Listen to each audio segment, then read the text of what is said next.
রাত 10টার খবর দিনভর আর শুরুতেই নজর রাখবো হেলিকপ্টারের ইন্স্যুরেন্স ফেল। বনগাঁ রওনা হওয়ার কিছুক্ষণ আগে জানতে পারলেন মমতা বন্দ্যোপাধ্যায়। গাড়ি করে ঠাকুরনগরে গেলেন মুখ্যমন্ত্রী। গভর্নমেন্টের একটা হেলিকপ্টার নেওয়া আছে এগ্রিমেন্ট করে, হঠাৎ খবর এলো হেলিকপ্টারটা যাবে না। আমি দেখলাম দারুণ মজার খবর, তো ইলেকশনই শুরু হলো না, তার মধ্যে কনফ্রন্টেশন শুরু হয়ে গেল। কিন্তু ওরা বুঝলো না এটা আমার ভালো হলো। কেন ভালো হলো বলুন তো?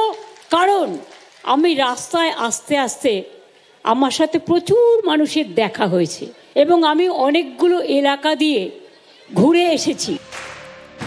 এসআইআর চলাকালীন উত্তর 24 পরগনার মতুয়াগড় বনগাঁয় মমতা বন্দ্যোপাধ্যায়ের জোড়া কর্মসূচি। তার ঠিক আগেই হেলিকপ্টার ঘিরে বিভ্রাট, যার জেরে পিছিয়ে গেল কর্মসূচির সময়। আকাশপথের পরিবর্তে সড়ক পথেই বনগাঁয় পৌঁছলেন মুখ্যমন্ত্রী।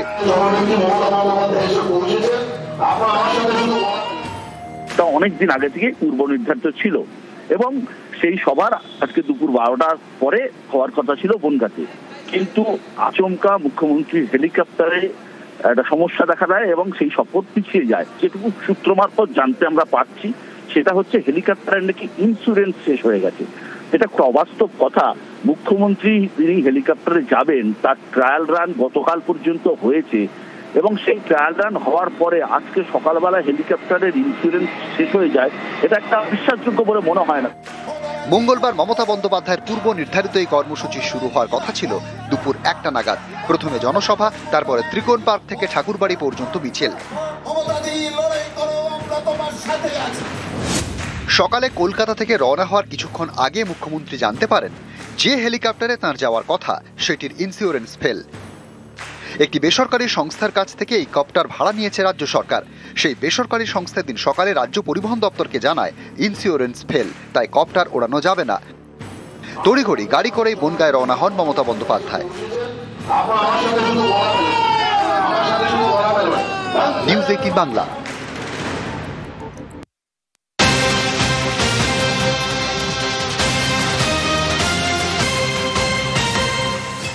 মুখ্যমন্ত্রীর কপ্টার বিভ্রাট, কপ্টারের ইন্স্যুরেন্স ফেল। সড়ক পথে বনগাঁয় মমতা বন্দ্যোপাধ্যায়। আরো বিস্তারিত এই বিষয়ে জানাতে পারবে সোমরাজ রয়েছে আমার সঙ্গে। সোমরাজ, দেখো, মুখ্যমন্ত্রী মমতা বন্দ্যোপাধ্যায়ের হেলিকপ্টার বিভ্রাটের পরই রাজ্যের মুখ্য সচিব মনোজ পান্ত ফোন করেন দায়িত্বপ্রাপ্ত বিমান সংস্থাকে। কি কারণে মুখ্যমন্ত্রীর হেলিকপ্টারে সমস্যা হলো, কেন পরিবহন দপ্তরকে ইমেল করে জানানো হলো সকাল 8টার সময় যে হেলিকপ্টার পরিষেবা দেওয়া যাচ্ছে না, কিভাবে ইন্স্যুরেন্সের কাগজ ফেল করলো, কেন এটা আগে নজরে এলো না। রাজ্যের মুখ্য সচিব ফোন করে জানতে চান দায়িত্বপ্রাপ্ত বিমান সংস্থার থেকে এবং সেই সংস্থার তরফে তখন জানানো হয় যে শুধুমাত্র এই পরিষেবায় নয়, তাদের অধীনে যতগুলি হেলিকপ্টার পরিষেবা দেওয়া হয় অন্যান্য রাজ্য, প্রত্যেকটি রাজ্যেই তাদের হেলিকপ্টার পরিষেবা বন্ধ রাখা হয়েছিল। তারপরে তাদের তরফে জানানো হয় দুপুরের পর থেকে পরিষেবা তাদের তরফে স্বাভাবিক করে দেওয়া হয়েছে, অর্থাৎ হেলিকপ্টার পরিষেবা স্বাভাবিক থাকবে। এবং নবান্নকে জানানো হয়েছে সংশ্লিষ্ট বিমান সংস্থার তরফে যে এখন পরিষেবা স্বাভাবিক রয়েছে, অর্থাৎ হেলিকপ্টার এখন পরিষেবা নিয়ে কোনো রকম সমস্যা নেই। নবান্নের নজরে গোটা বিষয়টি আসার পরেই নবান্নের তরফে রাজ্যের মুখ্য সচিব ফোন করেন দায়িত্বপ্রাপ্ত বিমান সংস্থা থেকে এবং জানতে চান যে কি কারণে ইন্স্যুরেন্সের কাগজ ফেল করলো। দুপুরের পর সমস্যা মিটে গেছে এবং এখন হেলিকপ্টার পরিষেবায় কোনো সমস্যা নেই বলেও দায়িত্বপ্রাপ্ত বিমান সংস্থার তরফে জানানো হয়েছে রাজ্যের মুখ্য সচিব তথা নবান্নকে বলি, নবান্ন সূত্রে খবর। বেশ।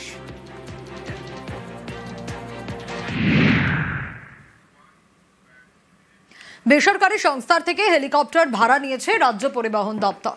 কপ্টারের ইন্স্যুরেন্স যে ফেল করবে কেন সেটা আগে জানায়নি তারা। পরিবহন দপ্তরের নজরদারি বা কোথায়? মুখ্যমন্ত্রীর কপ্টার বিভ্রাট ঘিরে উঠছে এমনই নানা প্রশ্ন।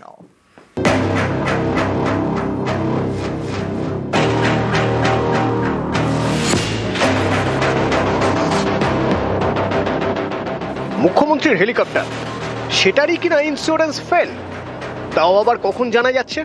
যখন তার কিছুক্ষণের মধ্যেই সেই কপ্টারে করে তার রওনা হওয়ার কথা।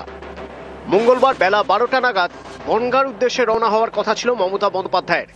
তার কিছুক্ষণ আগে জানানো হয় হেলিকপ্টারের ইন্স্যুরেন্স ফেল। মহারাষ্ট্রের একটি বেসরকারি সংস্থার কাছ থেকে এই কপ্টার ভাড়া নিয়েছে রাজ্য পরিবহন দপ্তর। 2022 সালের মে মাসে চুক্তি হয়েছে। সেই সংস্থা এদিন ইমেল করে পরিবহন দপ্তরকে জানায় ইন্স্যুরেন্স ফেল, কপ্টার ওড়ানো যাবে না। বাধ্য হয়ে গাড়ি এই বনগাঁ হয় দ্বিতীয় থেকে সাঁতরাগাছি ব্রিজ, নিবেদিতা সেতু, বেলঘড়িয়া এক্সপ্রেসওয়ে, কল্যাণী এক্সপ্রেসওয়ে, কাঁপা মোড়, বড় জাগুলিয়া, চাকদা রোড হয়ে বনগাঁ ত্রিকোণ পার্ক। সড়কপথে বনগাঁ পৌঁছতে ঘন্টা দুয়েকের কাছাকাছি সময় লেগে যায় মুখ্যমন্ত্রী। এই ঘটনাকে কেন্দ্র করে নানা প্রশ্ন উঠেছে। অনেকের মতে বিষয়টা শুধু ইন্স্যুরেন্স ফেলের নয়, মুখ্যমন্ত্রীর নিরাপত্তারও। এসওপি অনুযায়ী বিকল্প হিসেবে ব্যবস্থা থাকলেও শেষ মুহূর্তে সড়ক পথে যাওয়ায় সেখানে পুলিশি নিরাপত্তা ব্যবস্থা যথেষ্ট ছিল কিনা সেটাও ভাবার বিষয়। জেড প্লাস ক্যাটেগরির কোনো ভিভিআইপির এতটা সময় ধরে সড়ক পথে যাতায়াতও ঠিক নয় বলে দাবি বিশেষজ্ঞদের। তাছাড়া ইন্স্যুরেন্স যে ফেল করবে কেন সেটা আগে জানায়নি ওই বেসরকারি সংস্থা? আগে থেকে জানা সত্ত্বেও কেন উড়ানের আগে ইন্স্যুরেন্স ফেল হওয়ার কথা জানালো ওই সংস্থা? প্রশ্নে রাজ্য পরিবহন দপ্তরের ভূমিকাও। চুক্তি অনুযায়ী হেলিকপ্টারটি রক্ষণাবেক্ষণের দায়িত্ব বেসরকারি সংস্থার। ওই সংস্থার সঙ্গে সমন্বয় রাখার দায়িত্ব পরিবহন দপ্তর এবং তার আধিকারিকদের।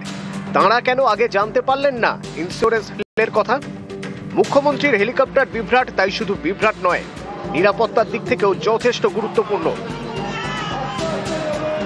নিউজ 18 বাংলা।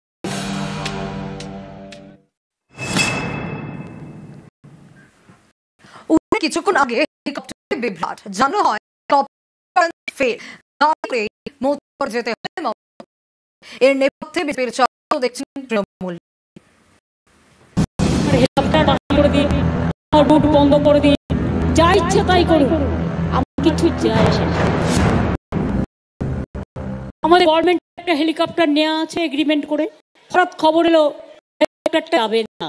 আমি বিজেপিকে বারবার বলি, ওরে আমার সাথে খেতে যাস না। আমার সাথে খেলতে গেলে আমি যে খেলাটা খেলবো সেই খেলায় তোমরা আমাকে ধরতেও পারবে না। এসআইআর চলাকালীন মঙ্গলবার মতুয়াগড় বনগাঁয় মমতা বন্দ্যোপাধ্যায়ের কর্মসূচি। এদিন হেলিকপ্টারে করে বনগাঁ যাওয়ার কথা ছিল তাঁর, কিন্তু উড়ানের কিছুক্ষণ আগে জানানো হয় হেলিকপ্টারের ইন্স্যুরেন্স ফেল করেছে, তাই ওড়ানো যাবে না। বাধ্য হয়ে গাড়ি করে বনগাঁ যান তিনি। এই ঘটনার নেপথ্যে বিজেপির চক্রান্ত দেখছেন মমতা বন্দ্যোপাধ্যায়। ইলেকশনই শুরু হলো না, তার মধ্যে কনফ্রন্টেশন শুরু হয়ে গেল। আমাদের গভর্নমেন্টের একটা হেলিকপ্টার নেওয়া আছে এগ্রিমেন্ট করে, হঠাৎ খবর এলো হেলিকপ্টারটা যাবে না। কিন্তু ওরা বুঝলো না এটা আমার ভালো হলো। কেন ভালো হলো বলুন তো? কারণ আমি রাস্তায় আস্তে আস্তে আমার সাথে প্রচুর মানুষের দেখা হয়েছে এবং আমি অনেকগুলো এলাকা দিয়ে ঘুরে এসেছি। আমি বিজেপিকে বারবার বলি, ওরে আমার সাথে খেলতে যাস না। আমার সাথে খেলতে গেলে আমি যে খেলাটা খেলবো সেই খেলায় তোমরা আমাকে ধরতেও পারবে না।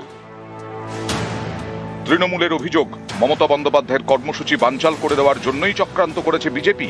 এর আগেও একাধিকবার বিমান বিভ্রাটের মুখে পড়েছেন মুখ্যমন্ত্রী। বারাণসী থেকে কলকাতা ফিরছিলেন মমতা বন্দ্যোপাধ্যায়। মাঝ আকাশে হঠাৎই এক ধাক্কায় 5000 মিটার নিচে নেমে যায় তাঁর বিমান। মুখ্যমন্ত্রী দাবি করেন তাঁর বিমানের সামনে অন্য একটি বিমান চলে এসেছিল, আর 10 সেকেন্ড দেরি হলেই দুর্ঘটনা ঘটে যেত। এই নিয়ে রিপোর্ট তলব করে ডিজিসিএ। কেন্দ্রের কাছে রিপোর্ট চায় কলকাতা হাইকোর্ট।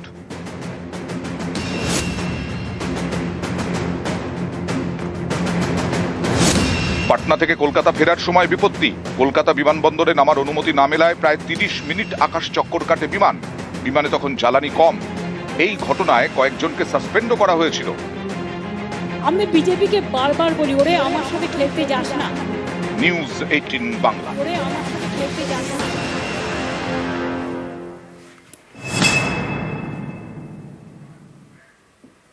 মুখ্যমন্ত্রীর কপ্টারের ইন্স্যুরেন্স ফেল, গাড়িতে করে বনগাঁয় মমতা বন্দ্যোপাধ্যায়। হেলিকপ্টারের সরবরাহের দায়িত্বে থাকা সংস্থাকে শোকজ। সংস্থার বিরুদ্ধে আইনি ব্যবস্থা নিচ্ছে পরিবহন দপ্তর। যে সংস্থাকে আমরা টেন্ডার করে 5 বছরের জন্য দিয়েছিলাম, তার একটা এগ্রিমেন্ট ছিল যে সে যখনই হেলিকপ্টার দরকার হবে সে একটা ফিট হেলিকপ্টার দেবে। কিন্তু সেই হেলিকপ্টারে নাকি ইন্স্যুরেন্স ফেল হয়েছিল। সেটা লন্ডনে একটা বিমা সংস্থার কাছে করেছে, কিন্তু সেই বিমার কাগজটা এসে পৌঁছয়নি। যে দেরিটা ওরা করলো, এটার জন্য আমরা ওই সংস্থাকে শোকজ করছি এবং ভবিষ্যতে আইনানুগ যে পেনাল সেটা আমরা অবশ্যই করব। এসআইআর এর নামে এনআরসি বনগাঁর সভা থেকে সুর চড়ালেন মমতা বন্দ্যোপাধ্যায়। অনুপ্রবেশ ইস্যুতে গরম বাংলার রাজনীতি।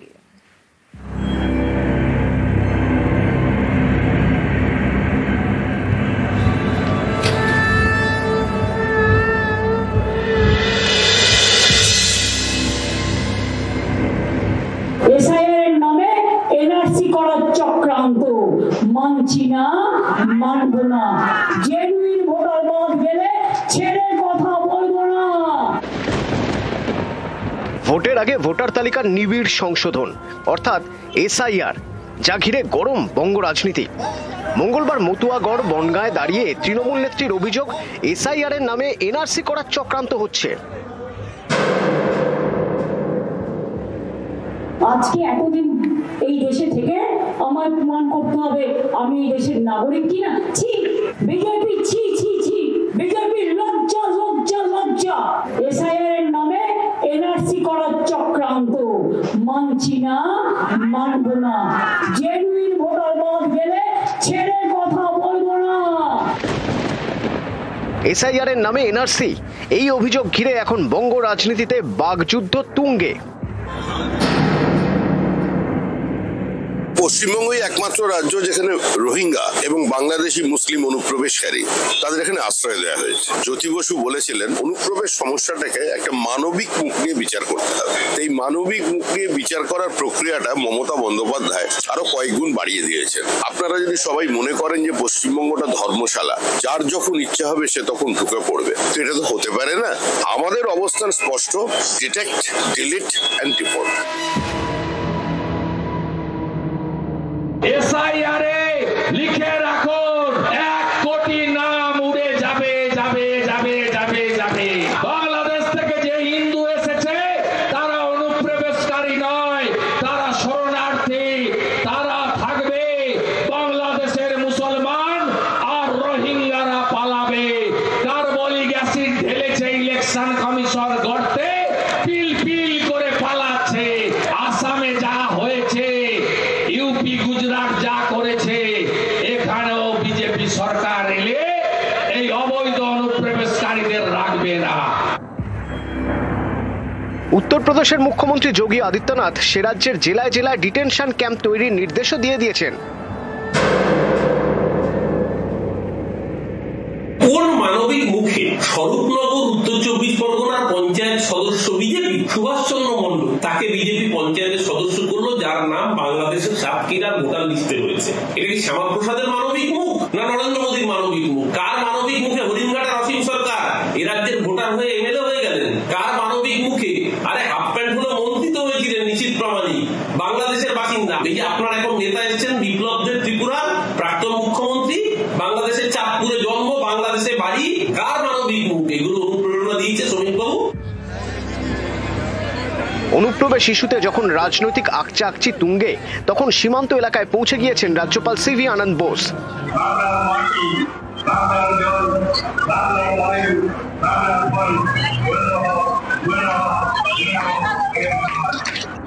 নিউজ 18 বাংলা। নজরে 26, টার্গেট 29। বনগাঁর সভা থেকে মমতা বন্দ্যোপাধ্যায়ের হুঙ্কার, 2029 বড়ই ভয়ঙ্কর। 2029 বড়ই ভয়ঙ্কর। তোমাদের সরকার থাকবে না। শকুনি মামারা সেদিন কোথায় পালাবে?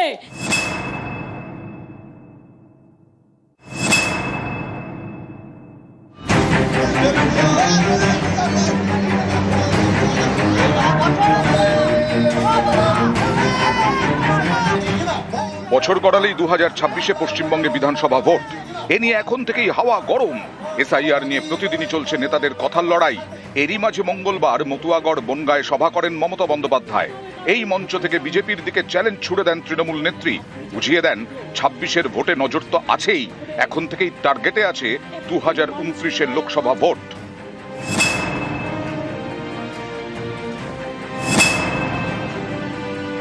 বিহারেও বলেছিলেন খুশবৈঠিয়া, ওখানে যা ইলেকশন করেছেন ওরা লড়তে পারেনি বেচারা, আপনাদের গেম ধরতে পারেনি। আর আমরা তো আপনাদের গেম দেখে অভ্যস্ত, তাই আমরা ধরে নিই A to Z। তাই আমাদের সাথে পারা মুশকিল, তাই বাংলা আপনাদের টার্গেট। আজকে বাংলা দখল করার এত লোভ কেন? বাংলার মানুষকে জব্দ করতে হবে, বাংলা ভাষাকে স্তব্ধ করতে হবে, বাংলাটাকে নিয়ে গিয়ে গুজরাটেই ফেলে দিতে হবে। সব গুজরাটি খারাপের কথা আমি বলবো না, আগামী ইলেকশনে গুজরাটে বিজেপি হারবে, এটাও মাথায় রাখুন। এখন থেকে ভবিষ্যৎবাণী করে দিচ্ছি, ও বাংলা দখল করতে গিয়ে গুজরাট হারাবে, আর দেশ তো হারাবেই। 2029 বড়ই ভয়ঙ্কর, তোমাদের সরকার থাকবে না। শকুনি মামারা সেদিন কোথায় পালাবে, এখন থেকে ঠিক করে জায়গা রেখে দাও। আমাকে আঘাত করলে আমি সারা ভারতবর্ষ হিলিয়ে দেবো। ইলেকশনের পরে আমি একটু দেশটা চষে বেড়াবো।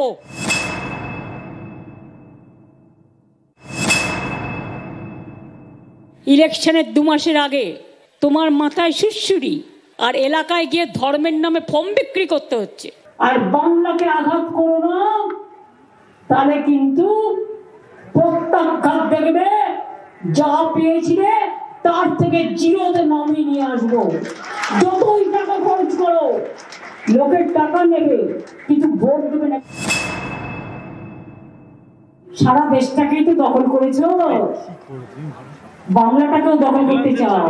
তোমাদের ভোটাররাই আমাদের ভোট দিয়ে জিতিয়ে দেবে। সতর্ক করছি বিজেপি পার্টিকে, মানুষের প্রাণ নিয়ে খেলবেন না। কখনো নিশানায় বিজেপি, কখনো নির্বাচন কমিশন।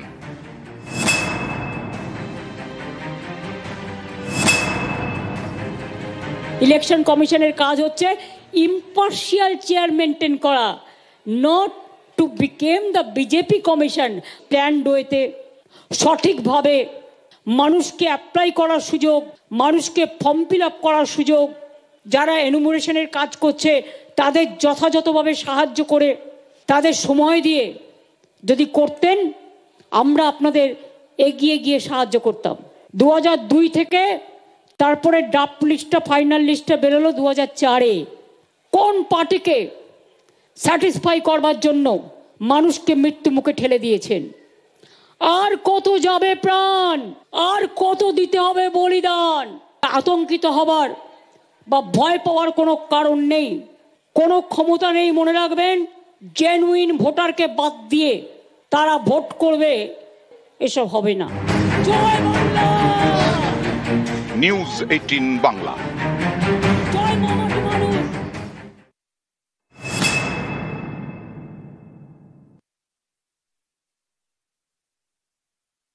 মাঝে মতুয়াগড়ে মমতা বন্দ্যোপাধ্যায় সভা মিছিল করলেন বনগাঁয়ে। এই সভা থেকে মতুয়াদের পাশে থাকার বার্তা দিলেন। একই সঙ্গে বিজেপির সিএ ক্যাম্প করে মতুয়া কার্ড দেওয়ার বিরোধিতায় সুর চড়ালেন। তৃণমূল নেত্রীর দাবি, এই মতুয়া কার্ড আসলে মতুয়াদের সঙ্গে প্রতারণা।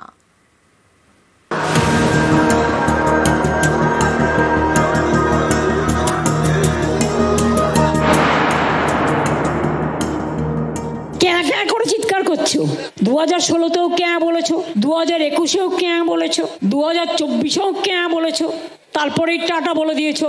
ইলেকশন আসলে তোমার মনে পড়ে, আর তারপরে আপনাদের দিয়ে যখন লেখানো হবে যে আমি বাংলাদেশের নাগরিক ছিলাম, আমি তাই ভারতীয় নাগরিক হতে চাই, এটা চ্যালেঞ্জ করলে আপনি যে অবৈধ সেটা তো প্রমাণ করে দেবে।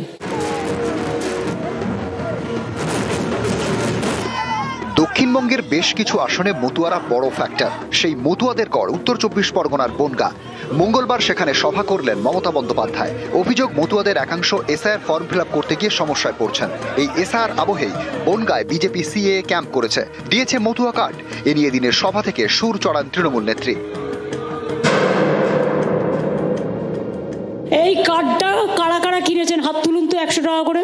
এখানে তো আপনি বাংলাদেশের নাগরিক লিখে দিচ্ছেন, আর লিখে দিচ্ছেন 2002 ম্যাপিং করছেন এসআইআরে, আর লিখে সার্টিফিকেটটা দিচ্ছেন 2025 সালে। তার মানে আপনাদের প্রমাণ করে দিচ্ছে যে আপনারা বাংলাদেশ। ইলেকশন কমিশনের যে নির্দেশিকা আছে তাতে কোথাও লেখা আছে? আগে কথাটা লিখতে বলুন। আপনাদের চিট করছে, প্রতারিত করছে। বড়মা যখন অসুস্থ হতেন তখন বড়মাকে হসপিটালে ভর্তি করতেন কে? তার চিকিৎসা করতেন কে? ঠাকুরবাড়ির উন্নয়ন আমরাই করেছি। আপনারা জানেন প্রমোদনাথ ঠাকুর থেকে শুরু করে হরিচাঁদ গুরুচাঁদ কলেজ এগুলো সব আমাদেরই করা। ইউনিভার্সিটি যারা এই 100 টাকা করে ফর্ম বিক্রি করলো আপনাকে বাংলাদেশি প্রমাণিত করে দিল এবং ক্যাশ সার্টিফিকেট দিয়ে বলে আরও 800 টাকা করে নিল ক্যাম্প করে। তাদের কেউ কেউ নাকি এখন দেশে নেই, বিদেশে চলে গেছেন ঘুরতে। সেটা কেন বিদেশে ঘুরতে গেছে তার পেছনে বিরাট একটা রহস্য আছে। রহস্যটা আমি কিন্তু জানি। তৃণমূলের কেউ কিছু না করলেও তাকে জেলে ঢুকিয়ে দাও, আর বিজেপির মন্ত্রীরা চুরি করলেও বিদেশে পাঠিয়ে দাও। এদিন প্রথমে বনগাঁ ত্রিকোণ পার্কে সভা, তারপর মিছিল করেন মুখ্যমন্ত্রী চাঁদপাড়া থেকে ঢাকুরিয়া হাই স্কুল পর্যন্ত। নিউজ 18 বাংলা। অন্ডকোষে টিউমার ধরা পড়েছিল, সেখান থেকে ক্যান্সার হওয়ার আশঙ্কা। তড়িঘড়ি অপারেশন, পরে অন্ডকোষ বাদ দিয়ে সিলিকনের তৈরি কৃত্রিম অন্ডকোষ প্রতিস্থাপন। সফল অপারেশন করে নজির গড়লেন আলিপুরদুয়ার সদর হাসপাতালের চিকিৎসকরা। বর্তমানে সুস্থ 62 বছরের চেতন দাস ভগত 7 দিন পর্যবেক্ষণে রাখার পর আজই আলিপুরদুয়ারের সাতকোদালি এলাকার বাসিন্দাকে ছুটি দিয়েছেন চিকিৎসকরা। অন্ডকোষে টিউমার কেটে বাদ দেওয়ার পর তার একটা অ্যাডজাঙ্ক্ট প্রসিডিওর হলো প্রাইমারিলি প্রস্থেসিস বসিয়ে দেওয়া। সিলিকনের তৈরি একটা প্রস্থেসিস, মানে যেরকম মেটেরিয়াল দিয়ে আর্টিফিশিয়াল ব্রেস্ট তৈরি হয় এরকম সেম মেটেরিয়াল দিয়ে আর্টিফিশিয়াল টেস্টিস তৈরি হয়। সিলিকনের নর্মাল সেলাইন ফিল্ড আপ একটা prosthesis looks like a normal testis. Social অ্যাকসেপ্টেন্সটা একটা ব্যাপার, মানুষ এটা করে মেনে নেয়, সেই জিনিসটা আমরা কিছুটা দীর্ঘ আলোচনার পর আমরা পুরো ব্যাপারটাতে রেডি হয়ে জিনিসটাতে এগোই। ভালো আছে, তাকে আমরা ছেড়ে দেবো বলে প্ল্যান করেছি। আমার অন্ডকোষে চোট লেগে ফুলিয়েছিল, কেয়ারলেস ছিলাম আর কাজকর্ম করতে করতে অনেক দিন হয়ে গেছে, ধরেন না 15-20 বছর। এখানে অপারেশনের জন্য পাঠাবো, তখন আলট্রাসাউন্ড করার পরে ধরা পড়লো টিউমার, ক্যান্সার হওয়ার সম্ভাবনা। অন্ডকোষ বাইর করে দেওয়া হবে, অন্য অন্ডকোষ লাগানো হবে। আমি রাজি হয়ে গেলাম। এখন আমার শরীর তো ভালো লাগছে। অন্ডকোষ বাদ দিয়ে সিলিকনের তৈরি কৃত্রিম অন্ডকোষ প্রতিস্থাপন, সফল অপারেশন করে নজির গড়ল যেখানে আলিপুরদুয়ার সদর হাসপাতালের চিকিৎসকরা। অন্যদিকে নিজেকে আরো বেশি সুন্দরী আর লাস্যময়ী করে তুলতে কৃত্রিমভাবে ব্রেস্ট ইমপ্লান্ট করিয়েছিলেন শার্লিন চোপড়া। আর সেখানে শুরু হলো সমস্যা। শরীরের ওজনের তুলনায় সামঞ্জস্যহীন বেশি ওজনের সিলিকন দিয়ে অস্ত্রোপচার করায় শুরু হয় বুকে, পিঠে, কাঁধে অসম্ভব যন্ত্রণা। অবশেষে আর অপেক্ষা না করে ফের অস্ত্রোপচার করে তা বার করে দিতেই স্বস্তি ফেরে শার্লিনের। স্বীকার করেন তিনি ভুল করেছিলেন।